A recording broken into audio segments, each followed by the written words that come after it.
This is the Digital Savage Experience Podcast, hosted by Roman Prokopchuk, bringing you all things digital marketing, tech, business, and motivation. What's stopping you from becoming relentless in all aspects of life? Are you ready to become a digital savage? Let's get into today's episode.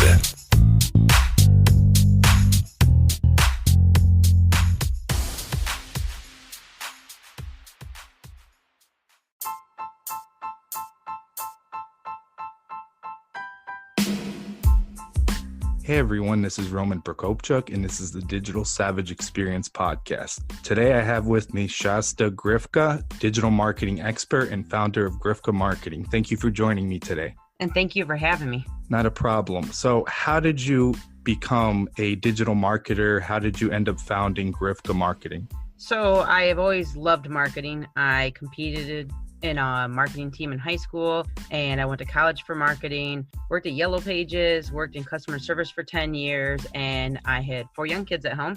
And my youngest went in preschool, and they needed help with their website, their social media, and their emails. So I took that over for a few years. And then my oldest became a Girl Scout, and they're like, oh, you have a marketing degree. Can you design our website? I'm like, sure. So I designed my first website. And so for years, I was working with digital marketing, loved it, and helped out my kids and who they were involved with, and then decided to do it myself because I saw how much it really helped businesses. So I went and got my certificates at the local community college for social media because when I got my BBA, they really didn't teach websites. So I updated myself, learned it, and started the business so I could help small businesses. Nice. How was getting into digital marketing with small kids? I know obviously people say, at least for me, it's very flexible. I'm a foster parent. I have 2 foster kids. So being on my own schedule and doing digital marketing and basically working anywhere you have an internet connection.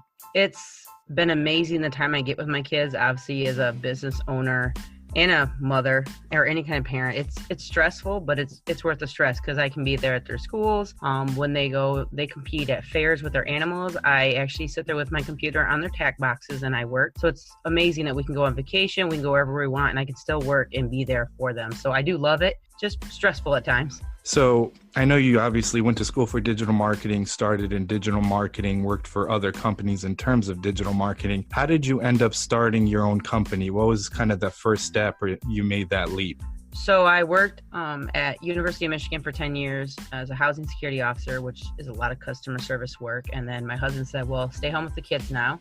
And I've worked 1 to 2 jobs my whole life. And even with 4 young kids at home, it was weird not having an actual job. So a friend of mine said, here's someone who needs just some data entry, really simple stuff. Will end up being Google Analytics. And I was like, this is really cool how this shows the traffic to their website. And I was really amazed by it. And I learned more and more from him. And that's when I realized that's what I wanted to do. So as my youngest 2, my twins, were getting out of preschool, that's when I decided to start the business myself because I loved it.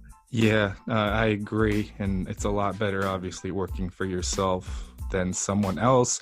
I'm not knocking people that obviously work for other companies, but you're kind of controlling your own destiny and your own schedule and your family life, like you said. Yes, I love that control and be able to help. So what is one thing that you've, had in terms of a challenge when you first started that you kind of refined and turned it into a asset? I believe refinement. I tried when I first started, especially concentrating on small businesses. They want help with all aspects of marketing, which I have experience with, but I have learned in the end I need to concentrate. So that's why I concentrate specifically on the social media, the websites, the email and funnel marketing. And I refer out the print marketing and other forms of marketing. And now that I can concentrate, I can do amazing things for my clients, just doing the concentration on certain areas. No, I agree. I personally started in search engine optimization and then built other pillars in terms of digital marketing around that. So I think it's important to have a strength and then be able to do other things well as well, but have something that's kind of like your core foundation. Yes, I call my fellow partners in marketing my tribe, along with other supporters. So with my tribe, I can refer out what I do not choose to concentrate on. So it's been more effective for my clients and more effective for me. No, I agree with that. I think it's important to kind of have that distinction as a professional or as an agency, because obviously no agency can do everything. So, demonstrating your expertise to a client, but then, like you said, stating that you have, assets and relationships that can help you with the other things as well. Yes, I agree. It definitely has made a difference, and it's been better. And it's nice that I can send work to some of my tribe also to see them get help. No, I agree. So what's kind of one recommendation you can give to a small business or brand in terms of marketing or anything they should be doing online?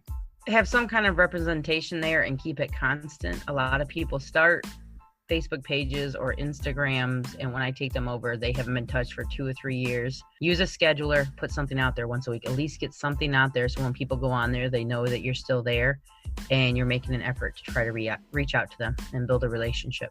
No, I agree. I think consistency is one thing that's overlooked with brands. So looking at, a client versus their competitors can be super sporadic, and yeah, you may be putting content, once every 2 weeks and then followed by 2 months. But if you build a community, they're going to expect something. So I think that consistency is really important.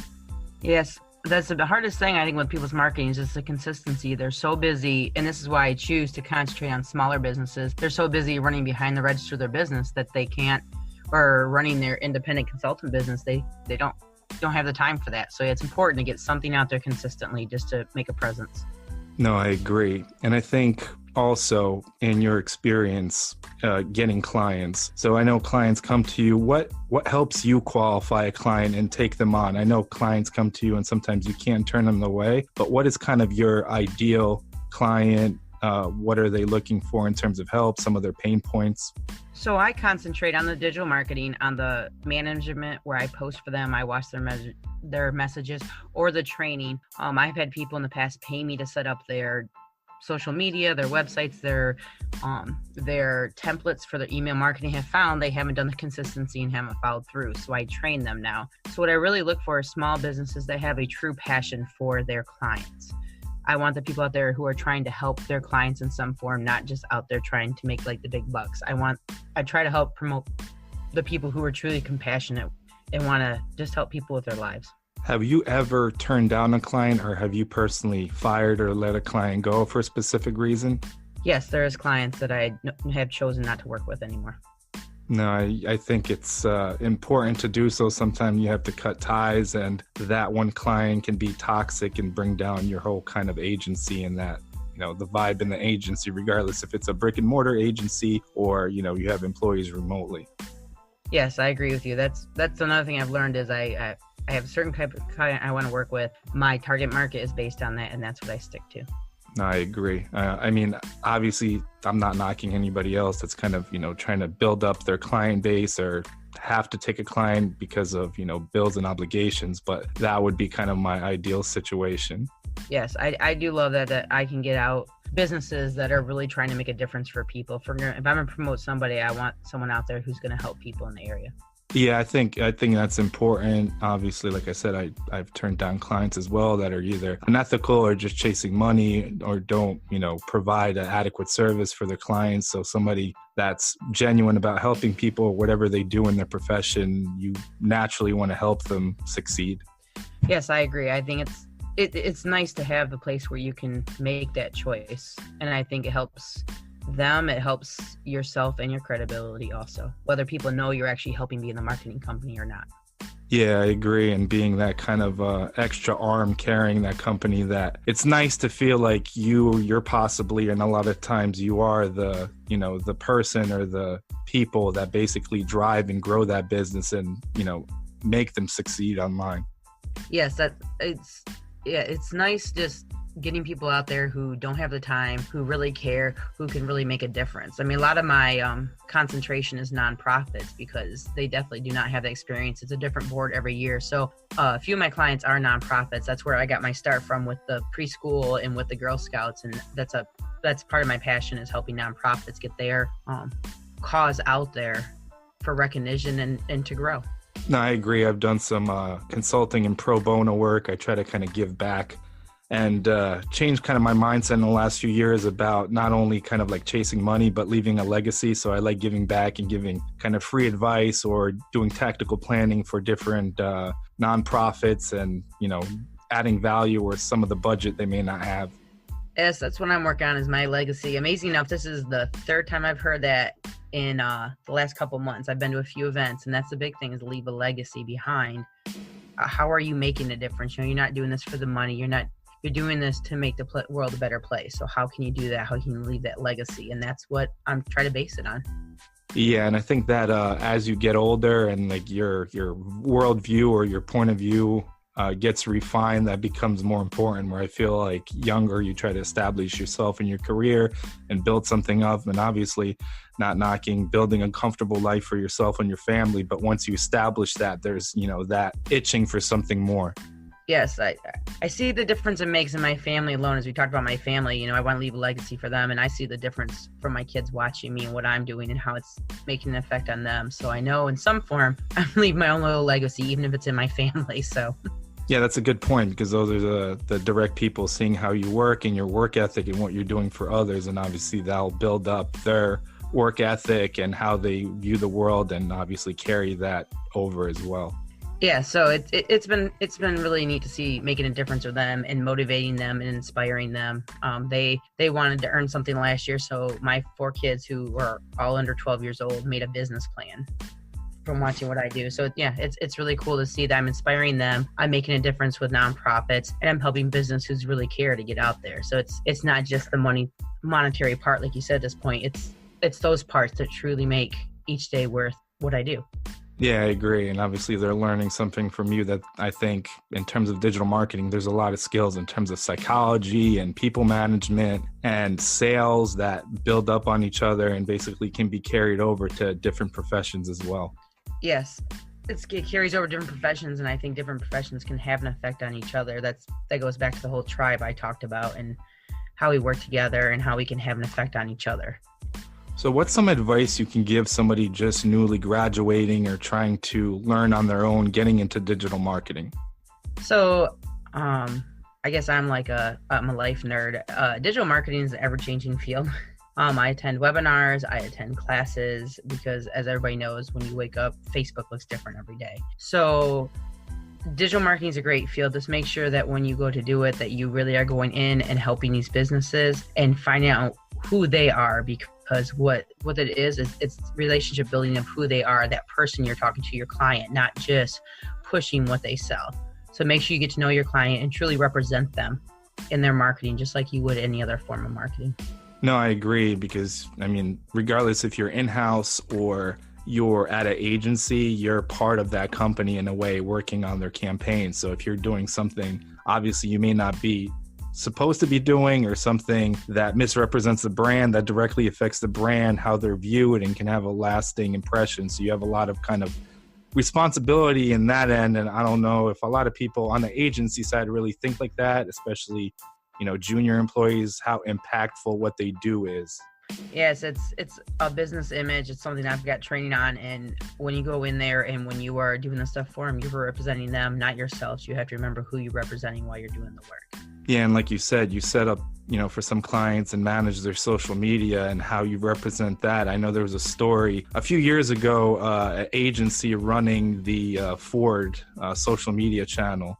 So the person running it forgot to log out of that and thought they were their personal one. And there was actually a drunk driving campaign. And I think they tweeted something out like, I'm going to go get wasted tonight or something like that. And it went out, even though it was rescinded and taken back, you already made that kind of lasting impression in, the eyes of that community. So you have a lot of responsibility on that end. Yes, you are representing someone else. So yeah, you have to think about every move you make and everything you do to make sure that you not leave a negative effect on them, because that can affect them and yourself. No, I agree. And in terms of being a, agency founder and a business owner, what are some of the hardest kind of things you've had to overcome to, get your business off the ground and make it successful? So obviously starting out and getting your business out there, but then I think the ever-going battle is time management, especially working from home, or even if you have an agency but you're the owner and you have a staff, then a lot of times people think you have more time. So finding that family and work-life balance, and then trying to make sure you schedule things out so it all works. It's the balance of time in life that's really hard, because you don't have a manager telling you have to get this done by this time. It's you setting all those for yourself and for your team. So it's very important to make sure you keep track of your time management and have very good time management skills. No, I agree. I think it's like a transition when you go from high school to college and your teachers are telling you what to do and you get to first semester of freshman year in college and it's like a wild west. So nobody's watching you. You're guiding your own kind of success in that sense.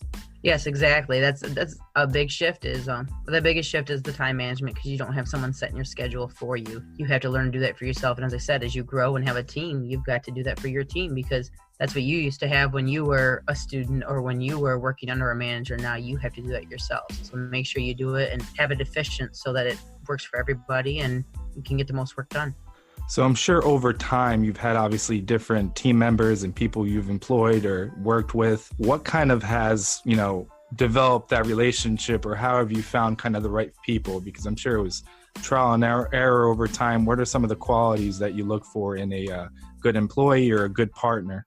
So when I'm looking for an employee or a partner or a part of my tribe, as I've said it, I look for someone who is honest and I look for certain parts of a person, not necessarily what they do, because I can teach people how to do parts of the work for my business. But I want a person who's honest. I want a person who cares. I want a person that will make sure they represent that business, as they said, and not themselves. The ones that will be responsible, the ones that can manage their time well. I look for those skills because ad design and posting and all those skills are something that's teachable. I care more about the person and who they are when I choose to work with them or hire them.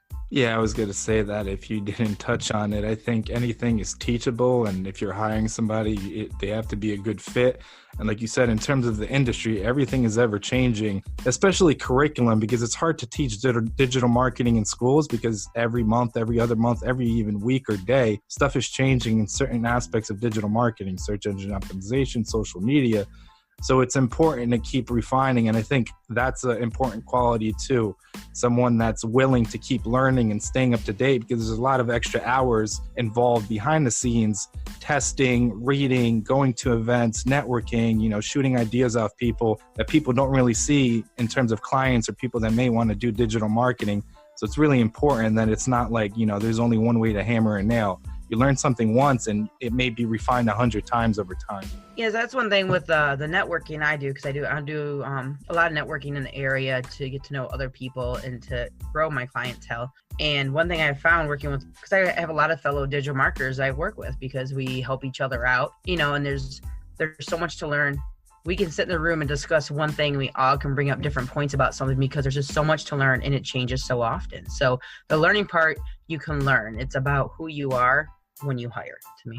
No, I agree. And then you touched on, networking with other digital marketers. There's some things in digital in terms of strategy or tactics. There's multiple ways of getting to a, successful point or having that campaign be successful. So refining your idea and bouncing it off other digital marketers, they can suggest things that they would do, and you can incorporate it into your obviously campaign or give pointers, back as well. So I think that's important. Yes, networking is a regular part of my week. I have I've went through training for EOS at an entrepreneur level, and so I have networking as part of my weekly skills that I want to get done. So I will go to networking events and make sure I meet with people and do the one-on-ones, because it's important to get to know people and do grow that tribe, like I said, that's full of other marketers, full of digital marketers, because we help each other. And that's the really cool thing, is if you can find not only a good team, but people who are other business owners that back you up and give you strength and help you and give you advice. It's amazing. I think the tribe I talked about, it's important to have that tribe, and that's how you get a lot of it, is through networking groups. I mean, I'm a president of one organization and an ambassador of a local chamber because it's important to give back and to grow those relationships. No, I agree. And I think the more people you meet, the more stories you have to hear. So like being a podcast host, I hear a lot of stories, and I can give people that platform to share their journey, what they're up to. And then down the line, I'm able to help in other ways and network and provide value. So I think it's adding value to each other, and just I think I'm interested in, when I do go to a marketing event or a networking event, regardless of that, community or audience, I like to hear people's stories and kind of genuinely consume that. Exactly. Whenever I go into networking events, a lot of people go in to sell. I see that when they come to these meetings I go to, but I go in to learn about other people, because that's why we're there, is to back each other up. I love going in and hearing people's stories, hearing what you do on your podcast, how people got where they are. I mean, to me, that's amazing. That's what makes a person who they are and why they got there is that story. Yep, and you can take bits and pieces and apply it to some of the things, you may be doing. Every person you meet are different parts of their life. So someone may be, 5 years down the road, which is, your personal or professional goal. And you can learn from some of their pitfalls and, some of their wins and incorporate it within, what you're doing. Yes, exactly. I've met some amazing people over the years I've been doing this, and it's great because when times have been hard for me, they've been there for me. When times are hard for them, I'm there. And it's a great to have people who will pick you back up and remind you where you're going and what you're doing and why it's important, and not lose track of that passion you have and keep you moving. No, I agree. Well, I really appreciate you coming on today. Can you let the audience know how they can find you or some of the things you may have going on? So my website is grifkamarketing.com, and on there is links to all my social media. And my main concentration is, like I said, social media management and training. And I'm really excited that we have ClickFunnels and chatbots coming forward. So I will be having some watch the websites. I'll have some future giveaways with a free funnel. So I'm really excited about that. That should be coming out next couple of months. And then I have a newsletter. So go on my website, sign up for the newsletter, and you get free digital marketing tips every month. And then when I have some future events planned, they'll be in there, and you can come and I love to teach people. So you can come to the events and learn from me. Awesome. Well, thank you for coming on today. Thank you very much for having me.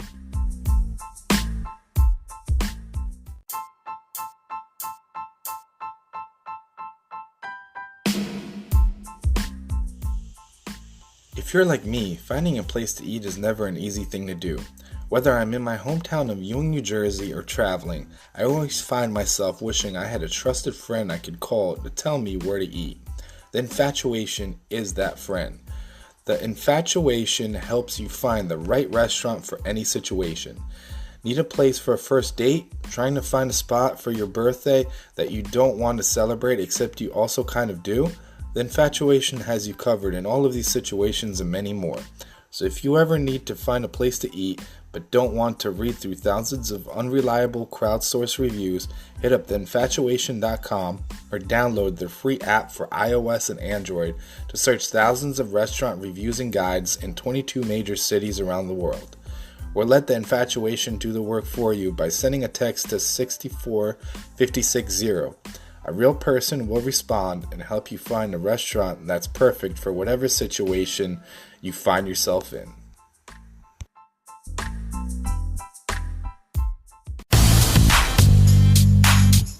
This podcast has been brought to you by Nova Zora Digital. Find out how Nova Zora Digital can help your company grow online. Learn more at novazoradigital.com. Until next time, all you digital savages.